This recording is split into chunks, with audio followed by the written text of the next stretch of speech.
Every single drop of all you got. Every single drop of all you got.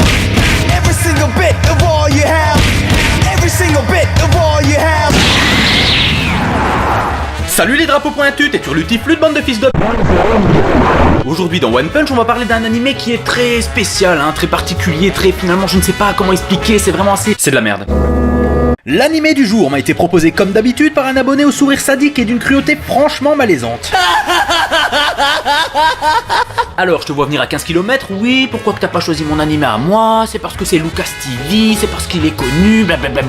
Oui, c'est pour ça, il a plus d'abonnés que toi, c'est donc une meilleure personne. Eleven Eyes est une série animée de 12 épisodes plus un OAV sortie en 2009 et qui, comme une pléthore d'autres animés pourris, est adaptée d'un visual novel. Simplifié à l'extrême, il s'agit d'un roman en jeu vidéo si tu veux. Mais qu'est-ce que ça nous raconte? Le petit Satsuki Kakeru, fan de Sasuke Uchiwa, a perdu sa sœur il y a 7 ans. Un jour, il y a le sel qui devient rouge, et il y a des monstres qui l'attaquent, et puis il doit les battre, et après il a des pouvoirs, et des copains de classe qui ont aussi des pouvoirs, et voilà. En termes de scénario, nous sommes sur du très très lourd. Eleven Eyes semble être le renouveau de l'animation japonaise. Adolf Hitler. Cet ouragan d'originalité t'a probablement déjà mis l'eau à la bouche, alors commençons sans plus attendre. Every single drop of all you got. L'épisode débute sur un souvenir d'enfance de Kakeru, et pour être plus précis, le souvenir de sa sœur qui invoque un stand et le transperce avec une chaîne nébulaire. Ce sont des choses qui arrivent une fois. On se rend alors compte que cette tentative de meurtre est quand même bien ridicule puisque la chaîne est sortie du bide de la frangine, ce qui entraîne forcément sa mort par hémorragie. Qu'est-ce que c'est que cette capacité pourrie? Et puis y a quand même des moyens plus simples pour tuer son frère, non? Comme ça par exemple. On peut aussi noter qu'elle a l'air désolée d'empaler Kakeru et que toute la scène est entrecoupée d'interférences comme si quelqu'un était en train de regarder ce flashback en VHS. C'est complètement débile. Bref, j'active le compteur des questions que je me pose parce que bordel, en une minute il s'en passe des choses. Pourquoi la frangine veut buter son frère? Pourquoi il survit? Pourquoi elle arrive à invoquer un ange? Pourquoi elle est désolée? Pourquoi des chaînes sortent de son ventre? Et pourquoi sa propre attaque la tue? C'est probablement pour créer un climat de mystère et ensuite nous surprendre avec une intrigue savamment ficelée.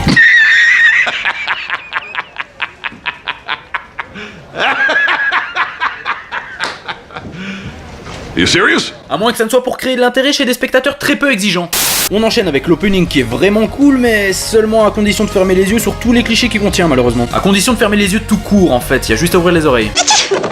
Une fois ce court bon moment passé, on débute réellement l'épisode. Donc, pendant la nuit, une fille récite des incantations. C'est alors qu'une gamine apparaît dans un feu et semble blesser l'incantatrice. Elle constate alors qu'une marque est apparue sur son bras.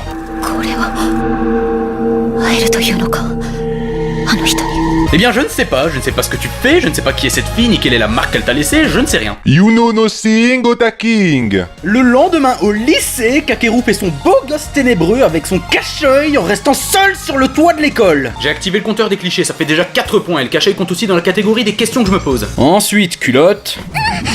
J'active le compteur des culottes, putain de merde. Alors cette greluche à Gronibar, c'est l'ami d'enfance du héros. Première scène où elle apparaît, paf, plan culotte. On voit littéralement son cul avant son visage. Au moins ça te pose le personnage, Non mais c'est qui le caméraman, sérieusement?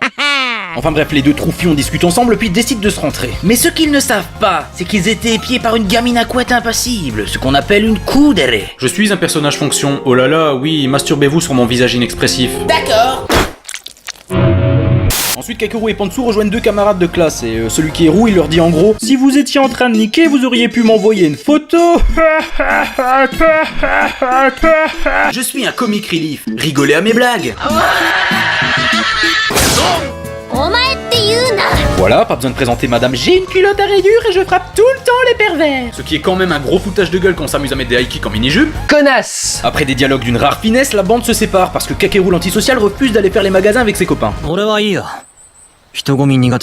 Et comme Cuculapraline sait pas s'affirmer dans sa vie de chiotte, elle fait genre hi hi hi, j'en avais pas envie non plus de toute façon. Kakeru la ramène alors chez elle, plan culotte, plan culotte. Là on sait pas trop pourquoi, mais Albator Leader Price change d'avis. Parce que je suis un mec extrême. Donc ils repartent rejoindre les autres. Plan culotte.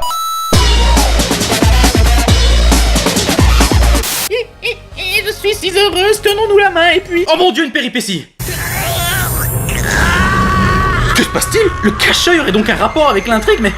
Cet animé se révèle déjà plein de surprises, mais c'est incroyable. Stop.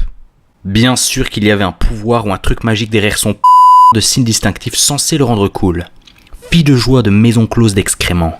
Le ciel est devenu rouge, une énorme lune noire est apparue, y a plus personne dans les rues, dans quelle merde ces trous du cul se sont foutus? Je m'en bats la rêve. Ils partent alors voir chez... Non mais vraiment je m'en fous. Ils partent voir si les parents de Pansou sont là et oh quelle surprise, ils sont pas à la maison.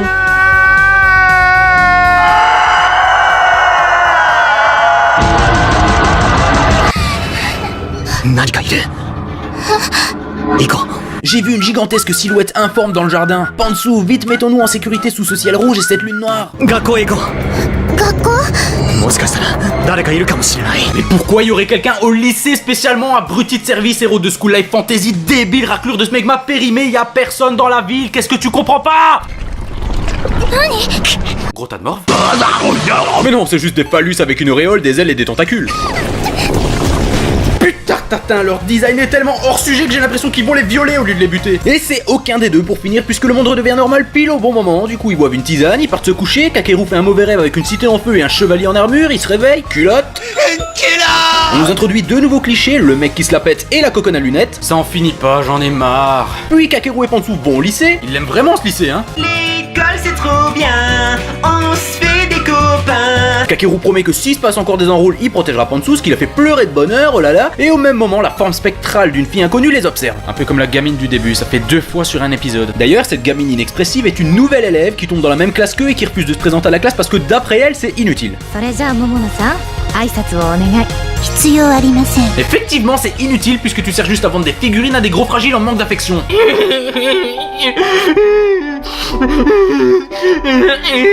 Je vais jouir sur ton visage par frustration. Alors pendant la récré, on se rend compte que tout le monde est un petit peu omnibulé par elle, hein. Le roux va même jusqu'à lui demander ses mensurations. Personne fait ça, mais personne fait ça, nom de Dieu, et ça fait rire personne, alors arrête. Quoi? Mais le harcèlement sexuel, Poker Face elle s'en fout, alors elle se lève, elle va voir Kakeru, le centre du monde, ils sont alors interrompus par Pansou qui fait un malaise. J'aurais préféré qu'elle fasse un AVC. Oui, monsieur, parfaitement. Direction l'infirmerie, Sasukeru la transporte dans le couloir devant tout le monde d'une manière pas du tout adaptée au vu de ce qu'elle porte, puisque culotte. Puis petite altercation avec le thug du lycée, puis culotte. Et je vais en rêver à force, c'est bon, faut arrêter à un moment donné avec ça. Allez maintenant, l'infirmière bonasse avec un bonnet F bien décolleté et un bonus porte-jartel. Celle-là on se demande comment elle s'est fait embaucher, hein. En plus elle fume dans l'infirmerie. C'est plus possible là, cet animé il est en train de me rendre misogyne. De toute façon les femmes c'est tout est. Bon là je suis au bout de ma corde alors j'active le speedrun mode. Dans l'infirmerie, truc discute et on apprend alors que le cache-œil de Bidule en fait c'est parce qu'il a un œil d'une couleur différente, bordel c'est n'importe quoi, personne n'a un cache-œil juste pour ça. Mais c'est n'importe quoi. Sur le toit au même moment, il y a une meuf à cheveux rouges qui dit on n'en sait putain de rien et on s'en putain de pouce, bam, les deux huîtres font une petite promenade, on les observe encore, Penzo-san. Là je me rends compte que le seul truc que j'ai aimé dans cet épisode c'est un sac à dos pingouin et c'est quand même super triste. Ensuite c'est parti pour 3 minutes de remplissage à base de on fait les magasins et on boit du soda alors qu'il y a moins de 24 heures on a vécu une foutue éclipse des ténèbres où des monstres en forme de bite ont tous failli nous tuer. Et justement après s'être arrêté dans un parc et s'être mis dans une position que je qualifierais de désolé mais personne fait ça. Bim, lune noire, bite géante, c'est parti ça recommence, générique. J'ai l'impression d'avoir regardé un long métrage, enfin c'est fini. Mais en fait pas vraiment puisque scène post-crédit, baston avec un tuyau sorti nulle part, tentacule, culotte et là c'est fini. Oh, c'est l'épisode le plus puissant que j'ai dû mater dans cette émission jusqu'à présent. Lucas, je te déteste.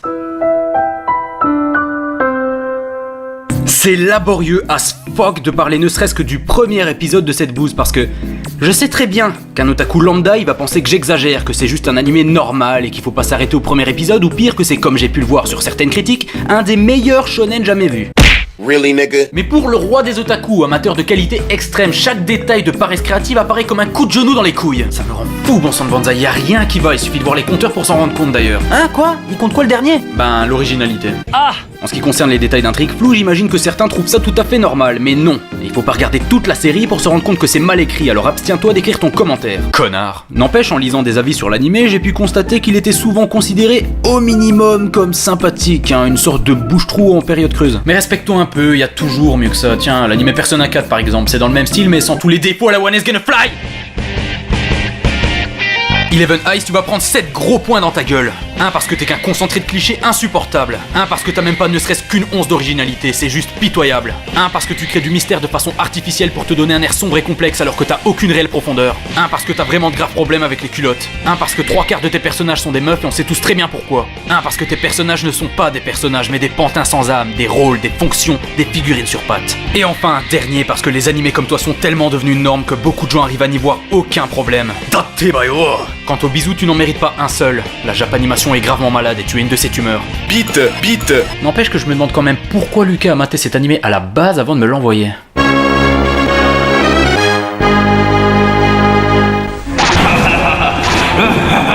Maudit Otaking, j'ai encore survécu, mais ce n'est que partie remise, crois-moi. Mes soldats t'enverront des animés de plus en plus puissants. Tu ne sauras plus où donner de la tête. Et à ce moment-là, j'en terminerai avec toi une bonne fois pour toutes. J'ai tout entendu. Oh